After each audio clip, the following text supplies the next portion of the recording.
વાવ થરાદ જિલ્લાના કુવાણા હત્યાકાંડનો ભેદ ગણતરીના કલાકોમાં ઉકેલાયો। વાવ થરા જિલ્લા પોલીસની મોટી સફળતા, 5 આરોપીઓ ઝડપાયા।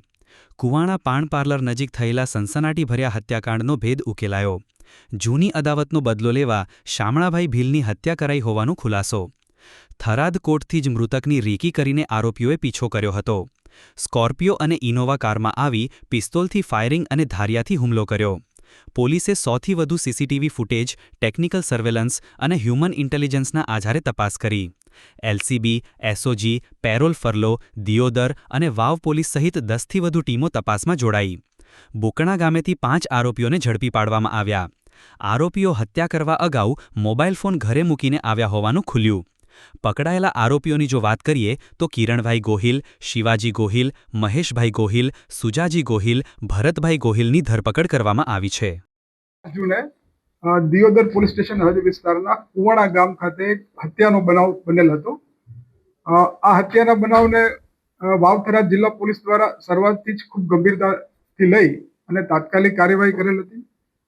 તમામ ટીમો, સ્થાનિક પોલીસ અને ઉચ્ચ અધિકારીઓએ બનાવ સ્થળની વિઝિટ કરી બનાવની પ્રાથમિક વિગત અનુસંધાને તપાસ હાથ ધરી હતી। ગઈકાલે બનાવની જે પ્રાથમિક વિગત મળી હતી એ મુજબ જે મરણ જનાર છે એનું નામ છે શામળાભાઈ ફોટાભાઈ।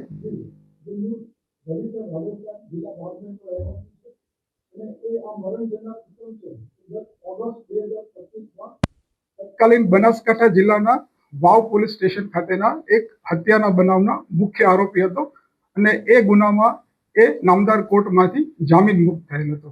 આ ઈસમની હત્યામાં જે પ્રાથમિક સીસીટીવી ફૂટેજ આધારે જે માહિતી મળી હતી એ માહિતી મુજબ ગુનામાં સંડોવાયેલા મુખ્ય 3 આરોપીઓ કે જે સીસીટીવી ફૂટેજમાં પણ જોઈ શકાય છે એ તમે ત્રણેય આરોપીઓમાં કિરણભાઈ સુજાજી ગોહિલ, બીજા છે શિવાજી પબાજી ગોહિલ અને મહેશભાઈ રામસિંહભાઈ ગોહિલ, આ મુખ્ય 3 આરોપીઓ ઉપરાંત ગુનાને અંજામ આપવા માટે મદદરૂપ થનારા બીજા 2 અન્ય આરોપી મળી કુલ 5 આરોપીઓની ગુનાના કામે વપરાયેલા બંને વાહનો સાથે જિલ્લા પોલીસ દ્વારા રાઉન્ડ અપ કરવામાં આવેલા છે અને તપાસ કરનાર અધિકારી દ્વારા આ તમામ આરોપીઓની પૂછપરછ કરી અને પુરાવા આધારે અટક કરી આગળની કાયદેસર કાર્યવાહી કરવામાં આવનાર છે।